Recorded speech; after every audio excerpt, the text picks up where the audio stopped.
Baik,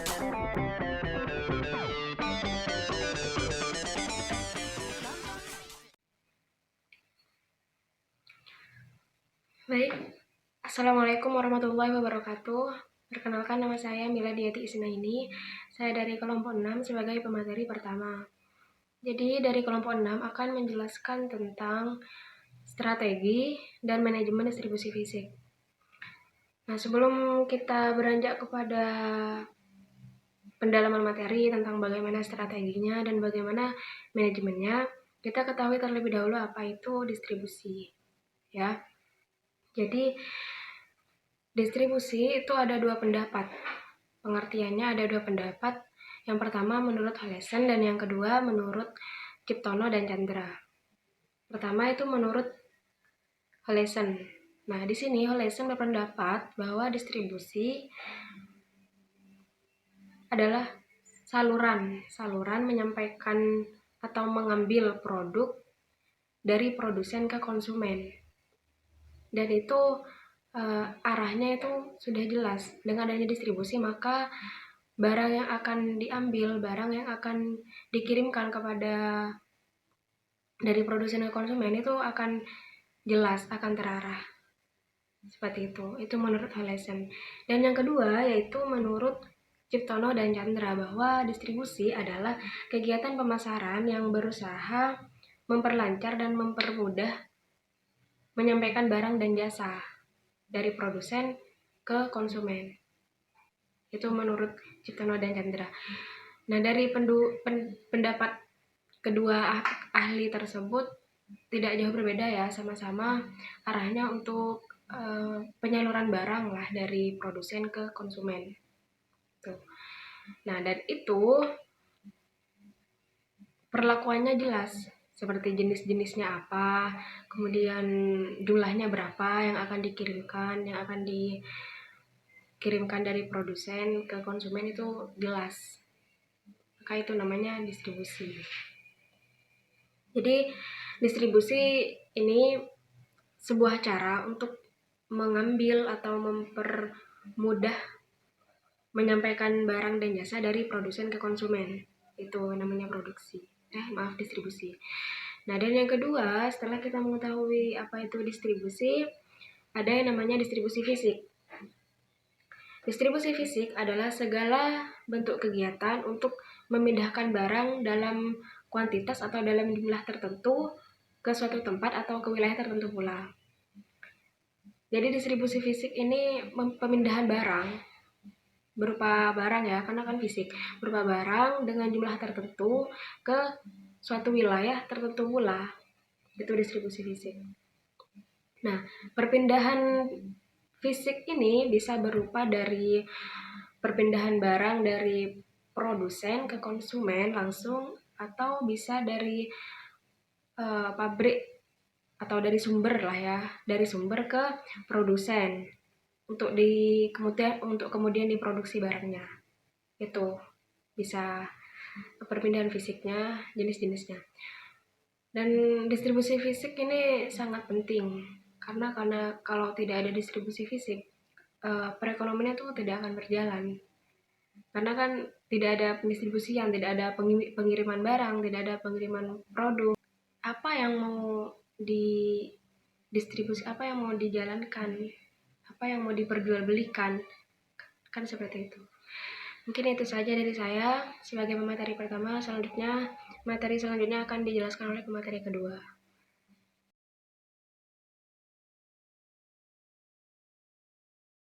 Strategi distribusi memang menjadi hal yang sangat urgent dalam dunia pemasaran. Ya, yang namanya strategi kita akan lebih mudah jika strateginya mapan, steril. Itu adalah merupakan kunci yang ampuh untuk membuat pemasaran tersebut lebih maksimal. Dalam proses pendistribusian, baik barang ataupun jasa dari produsen ke konsumen, tentu pasti ada sebuah perantaranya, di mana perantara tersebut yang menjadi sebuah jembatan. Nah, teknik seperti itulah yang dinamakan strategi distribusi. Nantinya dalam sebuah strategi tersebut dikenal dengan sebutan saluran distribusi. Itu strateginya. Adapun manajemen distribusi, manajemen di sini adalah seni mengatur atau mengelola sesuatu untuk mencapai tujuan tertentu. Ya, kita harus pintar memanage aspek yang berhubungan dengan pemasaran sehingga semuanya steril, sehingga semuanya lebih maksimal jika kita bisa memanage baik waktu, baik dari segi apapun yang terlibat di dalamnya. Manajemen distribusi di dalam sebuah perusahaan merupakan upaya pengaturan yang menyangkut perencanaan aspek ketersediaan dan penyaluran barang kepada konsumen. Manajemen distribusi termasuk ke dalam kegiatan yang sangat penting guna membantu proses pemasaran yang dijalankan oleh sebuah perusahaan. Jadi, manajemen distribusi di sini adalah seni bagaimana mengatur proses penyampaian barang dari origin ke destination atau tujuan. Jadi seperti itu. Dalam sebuah pemasaran, pada hakikatnya butuh yang namanya strategi dan butuh yang namanya manajemen. Jika dua-duanya tersebut antara strategi dan manajemen sudah maksimal, maka insya Allah dapat dipastikan pemasaran tersebut lebih berjalan maksimal.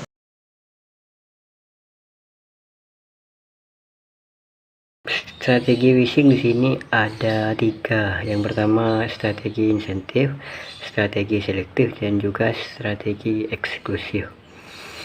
Strategi insentif di sini merupakan strategi yang menjadi dasar dalam sebuah penempatan produk dagang. Biasanya perusahaan mengendalikannya secara eceran. Strategi ini cukup sering digunakan dalam prosesnya.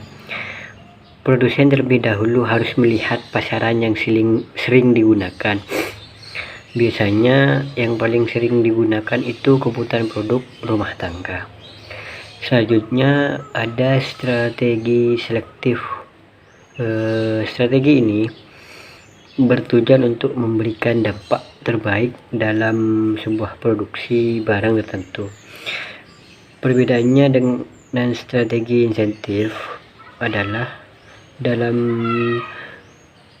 strategi selektif ini produsennya akan memilih distributor yang tepat untuk mendistribusikan produknya. Sebab itu dinamakan strategi distribusi selektif.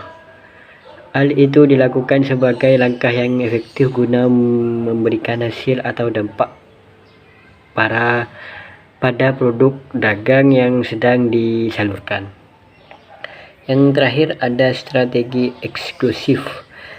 Strategi ini sifatnya lebih eksklusif dibanding strategi yang lainnya. Hal ini terjadi karena kebutuhan distribusi yang diedarkan adalah barang-barang dengan kualitas dan kuantitas produk yang tinggi. Sebab itu dalam proses distribusinya tidak boleh diedarkan secara menyeluruh. Untuk konsumennya pun merupakan konsumen dalam jumlah sedikit, sehingga strategi ini disebut strategi eksklusif.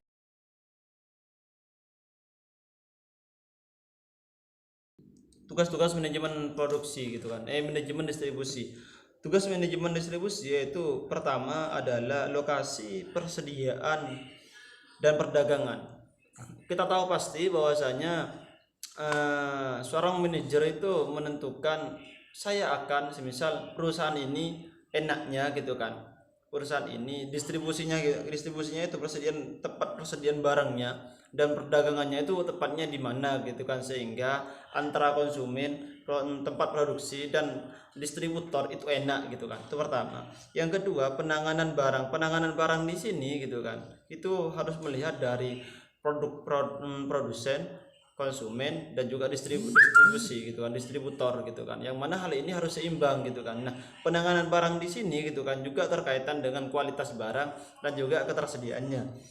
Dan yang ketiga itu adalah pengendalian persediaan di sini bermaksud bahwasanya di sini kita melihat antara yang dibutuhkan oleh konsumen dan yang diproduksi kita itu harus seimbang gitu kan. Ini adalah hak ataupun kebijakan-kebijakan yang dimiliki oleh seorang manajemen distribusi. Dan yang terakhir adalah pemrosesan, pemesanan, dan pengangkutan gitu kan. Itu dari saya, terima kasih.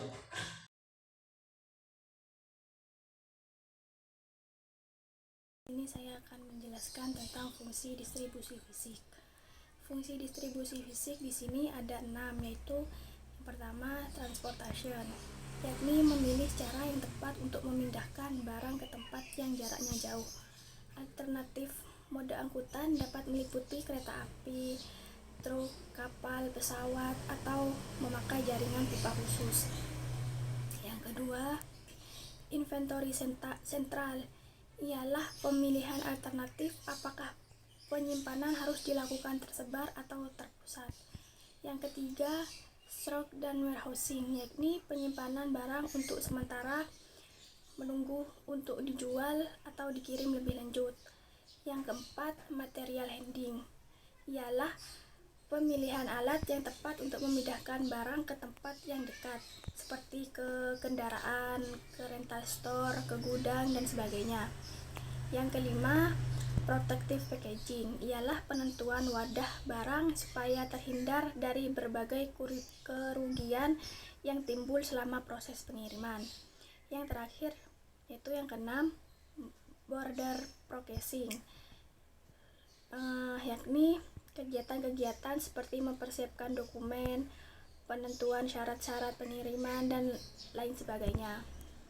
Mungkin hanya itu saja fungsi distribusi fisik yang dapat saya sampaikan.